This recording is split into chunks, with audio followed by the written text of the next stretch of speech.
가장 이게 좀 눈에 들어왔어요. 그래서 지금 현재 고민이 뭐냐면 이자 부담이 감당이 안 되니까 수입보다 지금 지출이 늘어나서 지금 마이너스 통장을 쓰고 있는 그런 상황인 거죠. 거기다가 이제 시세도 이제 하락하다 보니까 이제 굉장히 고민이 많은 게 이번에 이제 가장 큰 특징이었습니다. 그래서 현재 지금 시흥시 능곡동에 전세로 3억 5천에 거주 중이시고요.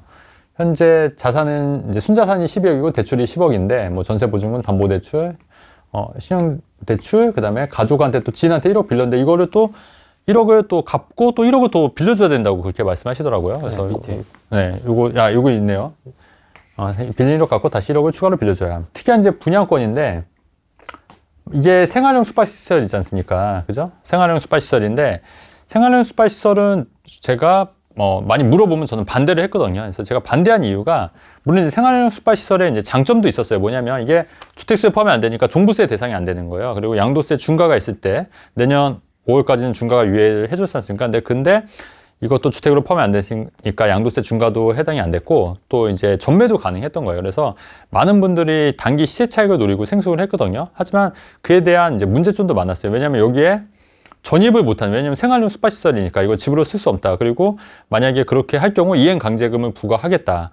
정부에서도 계속 이제 그런 규제가 나오던 시점이고 이런 틈새 상품이라고 선전을 했지만 이게 또 역으로 작용해서 이게 막혀버리면 그만큼 또 이제 안 좋아질 수 있고 매수 문의가 뚝 떨어질 수가 있고 인기가 하락할 수 있다고 판단했기 때문에 저는 거들떠도 안 봤거든요. 그리고 주변에서 한다고 했으면 제가 좀 말렸고 제가 실제로 후레인TV에서도 생수금 좀 반대하는 입장을 제가 했었습니다. 그래서 생수를 안 했었는데 근데 이분은 이제 생수를 했어요. 워낙 이제 입지를 좋다 보니까 생수를 한 것 같은데 마곡의 입지가 좋다 보니까 근데 이게 문제가 뭐냐면 이게 분양가가 16억인가요? 그죠? 16억이다 보니까 이거를 전세를 놓을 수도 없는 거지 않습니까? 그러면 이거를 16억이라는 돈은 잔금을 치러야 되는데 사실 잔금을 치를 수가 없는 거예요. 이분 같은 경우는 지금 더군다나 마이너스 지금 100만 원인 상황이지 않습니까? 그러면 이분 같은 경우는 지금 뭔가 빨리 처분을 해야 돼서 메꿔야 되는데 그래도 이게 입지가 워낙 좋다 보니까 이게 고민이신 거예요. 마곡의 이 생숙을 팔아야 되나 말아야 되나 이게 고민인 거고 그 다음에 양평의 아파트가 지금 마이너스 프리미엄이 나오는데 이것도 팔아야 되나 말아야 되나 고민이신 거예요. 거주지 전세는 갱신 청구권을 사용했기 때문에 이제 2년 있다가 또 이제 거주를 옮기셔야 되는 그런 상황인 겁니다. 자, 그리고 대출 비중 축소를 위해서 분양권을 정리를 할까 이게 이제 고민이신 거고 양평의 브랜드 아파트 입주 물량이 많아서 팔면 3천만 원 손해다 이렇게 된 거고 마곡의 그 생숙은 16억 분양 대금이어서 잔금을 치를 수가 없다는 거예요. 자, 그러면 여러분 같으면은 어떻게 하시겠냐는 거죠. 그래서 제 조언을 좀 잘 귀담아 들으시면 좋을 것 같아요. 자, 우선은 생숙은 그래도 지금도 전매가 가능합니다. 전매가 가능하고 지금 뭐 분양가로 팔면은 팔릴지 모르겠지만 그래도 저는 이거는 아니라고 봐요. 이건 빨리 정리를 하신 게 맞다. 안 팔립니다. 안 팔리면 마이너스 피라도 던져서 팔아야 돼요. 파셔야 돼요. 왜냐면 이거를 잔금을 제가 볼 때는 이 재정 상황상 치를 수가 없어요.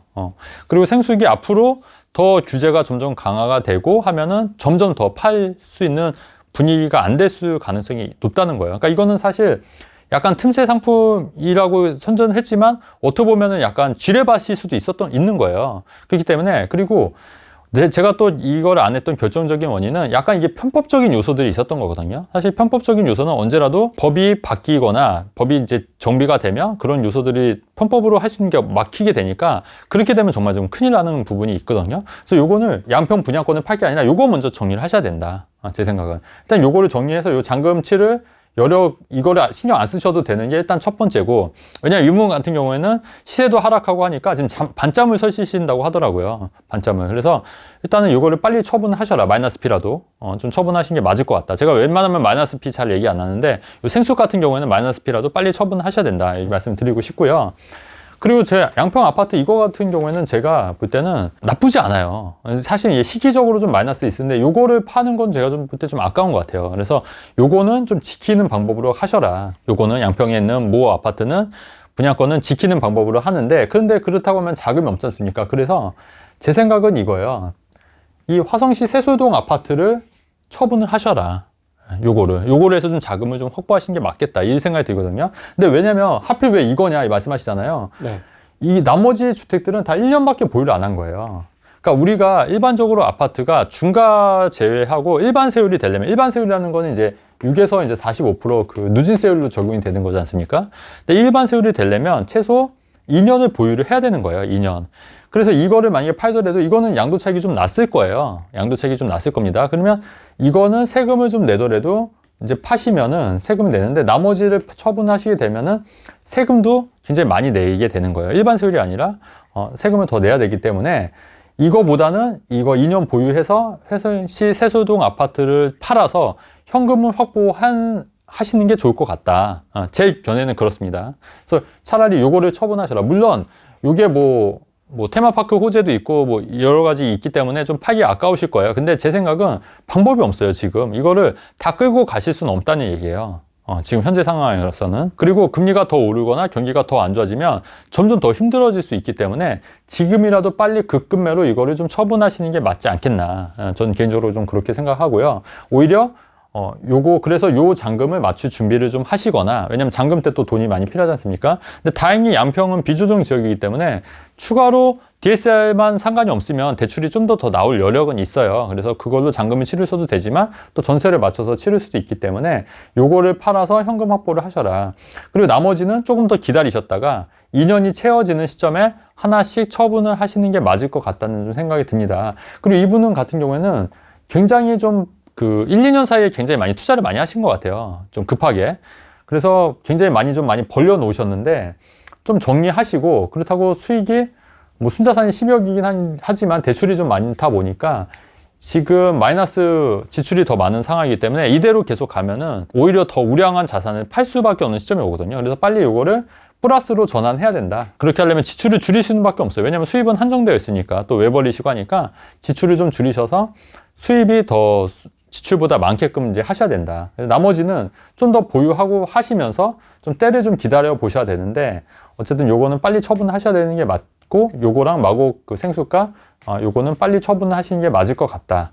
이렇게 생각이 됩니다. 포트폴리오를 재구성할까요? 안정적인 포트폴리오 구성 방법은 제가 누차 말씀드리는 거예요. 너무 무리하지 않는 선에서 투자하시면 됩니다. 너무 무리하지 않는 선에서 하시면 되는데, 이렇게 개수를 늘리는 전략보다는 제 생각은 한 채 두 채라 하더라도 오히려 뭐 청약이라든가 분양권이라든가 신규 주택을 노리는 전략이 훨씬 더 가치는 많이 오르지 않습니까? 그래서 오히려 그런 쪽으로 좀 집중을 하세요. 그러니까 개수를 늘리는 전략은 제가 누차 말씀드리지만 경제 위기가 오면은 굉장히 리스크가 크고 역전세가 날 수가 있기 때문에 그런 부분도 반드시 체크를 하셔야 된다는 얘기예요. 그래서 좀 똘똘한 두 채라든가 세 채라든가 약간 신축 위주로 좀 갈아타시는 전략이 오히려 조금 더 수익이 좀 극대화될 수 있다는 방법을 좀 말씀드리는 거고요. 현재 구성이 굿이냐, 뭐 싹 정유, 평촌이나 용인으로 가실까 이렇게 말씀하셨는데 100% 뭐 객관적으로 말씀드릴 수는 없지만은 뭐 나쁘지는 않은 것 같은데, 그래도 이거를 한 번에 또 정리하기에는 또 그만큼 또 리스크가 있으니까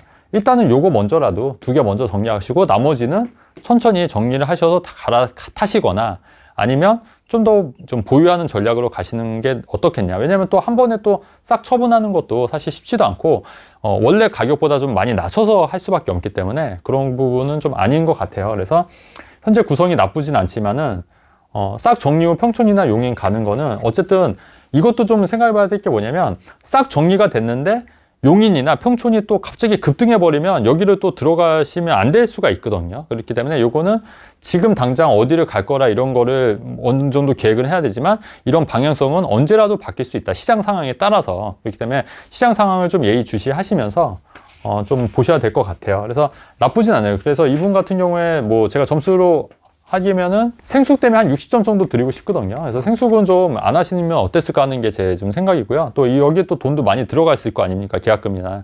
그래서 그런 거는 빨리 회수를 하셔가지고 대출을 좀 줄이는 게 좀 괜찮을 것 같다는 생각이 들고요. 하락장에도 기회가 있나? 당연히 하락장에도 기회는 있죠. 하락장에도 기회는 있습니다. 근데 다만 그렇게 하락장에서 베팅을 하려면 어느 정도는 내가 준비가 돼 있어야 돼요. 그러니까 마음도 준비가 돼 있어야 되지만 현금도 있어야 되거든요. 근데 저는 항상 강조하고 싶은 게, 저는 그 순자산 비율이 그러니까 부채 비율이 한 30%밖에 안 됐던 것 같아요. 30에서 정말 많을 때는 40%까지. 40%를 오버하지 않았거든요. 그러니까 예를 들면 10억이면 부채가 대출이 4억밖에 없었다는 얘기예요. 3억밖에 없었다는 얘기예요. 총 자산에 대비해서. 근데 이분 같은 경우는 거의 뭐 한 50%가 좀 안 되는 거지 않습니까? 그래서 거의 한 50%가 되는 거기 때문에 근데 내가 그리고 뭐 어떨 때는 부채 비율이 뭐 없을 때도 있었고 부채 비율이 뭐 10% 20%밖에 없고 다 순자산으로 형성이 돼 있으면 사실 기회는 얼마든지 있는 거예요. 그렇게 하기 위해서는 순자산 비율을 높여야 된다. 그래서 그게 얼마까지? 저는 순자산 비율이 최소 자산의 60% 이상은 돼야 된다고 항상 말씀을 드리는 거예요. 그래서 순자산은 자산의 60% 이상은 하셔야지 안정적으로 한 최소입니다, 최소. 그래서 70%, 뭐 80% 이것도 나쁘진 않다는 얘기고, 뭐 90%, 100% 이거는 너무 또 부채를 엄시하는 거니까 약간 효율이 좀 떨어지는 부분이지 않습니까? 그래서 이 부분을 생각했을 때, 이런 하락장에서 투자를 하려면 제가 항상 말씀드리는 게 너무 무리하지 않는 선에서 탐욕을 절제하고 그리고 과도한 공포 속에서도 용감하게 이제 투자할 수 있으려면 어느 정도 현금 확보를 좀 하셔야 된다. 이 말씀을 좀 드리고 싶어요. 근데 이분 같은 경우에는 기회가 있어도 지금 당장 하실 수가 없잖아요. 지금 상황이 정말 좋은 기회가 있어요. 만약에 이거를 하면은 당장 몇 억이 벌 것 같은 생각이 들어도 당장 못 하는 거예요. 그러면 이거 같은 경우는 못 하는 거지 않습니까? 그렇다고 하면은 당장이라도 빨리 이제 처분을 하시고, 그리고 이걸 아깝다고 생각하시면 안 돼요. 어차피 이거는 16억이 잔금을 치러야 되기 때문에 이거는 제가 볼 때는 안 돼요. 자금 사정상. 안 돼요, 안 돼, 안 돼. 안 되기 때문에 이건 빨리 포기하시는 게 맞을 것 같다. 진짜 비싸네요, 생수기. 16억이나 해요. 그러니까 엄청 비싸게 했던 것 같아요. 근데도 이것도 경쟁률이 어마어마하고 되게 뉴스에도 많이 나오고 했는데 지금은 이제 잠잠하지 않습니까? 지금 어떤 데는 마이너스 피도 꽤 많이 나오는 것 같더라고요. 생수, 생활형 스파이스. 그리고 이거는 규제가 점점 강화되면 강화될수록 점점 안 좋아질 여지가 있다. 그래서 빨리 이거는 처분을 하셔야 됐고, 이것도 있어요. 만약에 명의가 같다면 양도 차손을 이용해서 양도세를 줄일 수가 있어요. 그러니까 예를 들면 여기에서 만약에 마이너스 P가 3천이다. 마이너스 3천이지 않습니까? 그리고 여기가 만약에 3억이다. 그러면은 이거를 상쇄할 수 있는 거예요. 그러면 2억 7천에 대한 세금만 내면 되는 거예요. 그 대신에 같은 명의, 같은 연도에서. 연도가 또 달라지면 안 되거든요. 이게 쉽게 말하면 양도 차손을 이용한 절세 전략이거든요. 양도 차손을 이용한 절세 전략. 이것도 인터넷에 검색해보면 다 나옵니다. 요즘은 모든 정보가 다 있어요. 용어만 내가 알면 그거를 치면은 다 짝짝짝짝 나오기 때문에 그렇게 하려면 여러분들 이런 용어에 익숙해져야 된다는 얘기예요. 그래서 다시 한번 얘기하면 양도차손. 요 용어를 치면 이렇게 또 다 있고, 또 어떤 용어가 있냐면 뭐 증여재산 이월 과세. 이것도 제가 한번 설명드렸잖아요. 네. 증여받고 나서 5년이 지나야지 기존 증여를 한 걸 인정해주고 5년이 지나지 않으면 원래 증여를 했던 사람으로 인정을 해줘서, 그래서 증여하면 무조건 5년이 지나야 된다. 이 얘기도 말씀드렸으니까 그것도 증여재산 이월 과세 하면은 쫙 나오거든요. 그래서 요즘은 공부하기 너무 편해요. 유튜브도 그렇고 검색이 다 되기 때문에. 그래서 이런 용어를 이해하셔서 알고 요거를 양도차손을 이용해서 양도세를 좀 줄이는 방법도 괜찮을 것 같다. 이게 만약에 마이너스라고 하면은 이거를 세금을 좀 절약할 수 있으니까 같이 파는 거예요, 같이. 저는 연끌을 정말 반대하는 사람이거든요. 왜냐하면 연끌을 하게 되면 굉장히 힘들어요. 굉장히 힘들고, 그리고 이게 생각보다 스트레스를 어마어마하게 받습니다. 생각보다. 그래서 오죽하면 이렇게 하락장 한번 겪은 사람들은 부동산 절대 안 쳐다보는 사람도 있어요. 왜냐면 내가 죽을 것 같으니까. 이런 고통이 너무 힘드니까. 그래서 아예 투자를 신경을 안 쓰는 거예요. 완전히 무너지는 거예요, 완전히. 근데 예전에 하우스푸어도 그때 이제 한번 된통 당했던 분들은 부동산을 아예 쳐다도 안 보는 분들이 아직도 있거든요. IMF 때도 마찬가지고. 그래서 그러면 우리가 길게 투자를 이어가려면 어떻게 해야 되냐. 방법 없어요, 여러분. 그냥 욕심 덜 내고 조금씩 가면 돼요, 조금씩. 욕심을 많이 내는 거는 뭐죠? 개수를 급격하게 늘린다거나, 그죠? 아니면 대출을 너무 받아서 투자한다거나, 그리고 자꾸 이렇게 너무 그런 성공담에 취해서 나도 이제 마음이 급해져서 그렇게 하시다가 진짜 큰일 나는 경우가 있거든요. 급할수록 돌아가라는 말이 진리예요, 여러분. 급할수록 천천히, 그리고 스텝 바이 스텝으로 천천히 가다 보면 궁극적으로 계속해서 꾸준히 성장할 수 있습니다. 우리가 뭐 1, 2년 살 거, 3, 4년 살 거 아니잖아요. 그리고 투자를 길게 할 거지 않습니까? 뭐 10년, 20년? 저만 해도 벌써 투자 지금 한 지 꽤 됐고, 앞으로도 저도 계속 투자를 할 계획이거든요. 그렇기 때문에 여러분들 인생을 길게 봤을 때, 긴 시간에 봤을 때는 또 기회가 정말 무수히 많은 기회들이 많이 있어요. 그렇기 때문에 요번에 놓쳤다고 하더라도 너무 여기에 대해서 스트레스 받거나 조바심을 낸다거나 그렇게 해서 너무 무리해서 투자를 하시면 안 된다. 제가 이 말씀을 좀 꼭 드리고 싶습니다. 자, 그래서 버틸 수 있으면 버텨라. 버틸 수 있으면 버티면 좋은데, 이분 같은 경우에는 지출이 더 많고 이자 부담이 수입보다 더 커지기 때문에 이분 같은 경우에는 버틸 수가 없는 거예요. 그러면 어떻게 해요? 처분할 수밖에 없는 거지 않습니까? 손해를 감수하더라도. 근데 결국 손해가 아닐 수가 있는 게 이거는 어느 정도 수익이 났을 거 아닙니까? 그죠? 그러면 어느 정도 상세해서 수익을 어느 정도 맞추면은 그렇게 큰 손실은 아니다. 그래서 빨리 이거를 처분하시는 게 맞을 것 같다는 생각이 드는 거죠. 그 자금 계획과 부동산 투자도 마찬가지인 게 아까 우리가 영끌해서 이렇게 하는 것도 있고 우리가 또 그 플랜 B, C도 같이 얘기해야 되는 게 뭐냐면 만약에 이게 진짜 안 팔리면은 그럼 어떻게 할 거냐는 거죠. 만약에 입주할 때 이거를 잔금을 못 치르면은 계약금 다 날릴 수도 있는 거거든요. 그럼 그때는 어떻게 할 거냐는 거죠. 이분 같은 경우는 플랜 B가 있나요? 플랜 C가 있나요? 제가 볼 때는 없어요. 아무것도 없어요. 아무것도. 그러니까 투자는 그렇게 하면 안 된다는 거예요. 그러니까 항상 투자는 최악의 경우를 대비해서 플랜 B, 플랜 C 이렇게 생각해야 되는데 저는 애초에 이거를 분양받았다는 것 자체가 저는 말이 안 된다고 생각하는 거예요.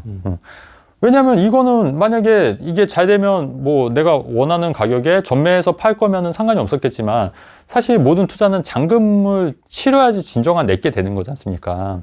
그래서 간혹 보면 입주 물량 때 그 계약금 포기한 물건들이 꽤 많이 나오는 게 그런 거거든요. 단기 차익을 노리고 들어갔다가 잔금을 못 치르니까 그냥 계약금 포기하고 던지는 물건들인 거예요. 그런데 한편으로는 그런 게 또 다른 한편으로는 기회가 될 수 있는 거거든요. 사실 부동산도 버티면 잔금 치르고 버티면 어느 정도 올라줘요. 사실 분양가 이상으로 다 올라주지 않습니까? 근데 내가 잔금을 못 치르면 그거는 내게 아닌 거예요. 그래서 여러분들 그 분양할 때도 생각할 수 있는 게 뭐냐면 요즘 그 오피스텔이나 이런 거 뭐 계약금 5%만 내면 됩니다. 10%만 내면 됩니다. 이런 거 많이 보시잖아요. 근데 그런데 너무 현혹되시면 안 돼요. 그 5%, 10% 계약금만 낸다 해서 내게 아니에요, 여러분. 그렇기 때문에 거기에 대해서 그 자금 계획은 말 그대로 내가 잔금을 치를 수 있느냐, 없느냐. 내가 잔금을 못 치르면 이건 내게 아니고 계약금은 다 날린다. 이런 생각을 하셔야 되고 그리고 우리가 투자를 할 때 단기 차익만 노리고 아이 그거 전매해서 좀 피 붙으면 팔 거예요. 하지만 그렇게 해서 묶여서 들어간 사람들이 굉장히 많거든요. 그래서 그거는 투자가 아니다. 저는 그런 투자 안 해요. 단기적으로 매매사에. 왜냐면 만약에 그렇게 해서 팔리면 좋긴 하지만 안 팔릴 수도 있는 거지 않습니까? 어떻게 그것만 보고 투자를 하는 거냐고요. 그래서 분양권이나 이런 거를 접근할 때는 잔금까지 치를 계획을 다 준비하셔서 플랜 B, 플랜 C를 마련하셔서 투자를 하셔야 된다.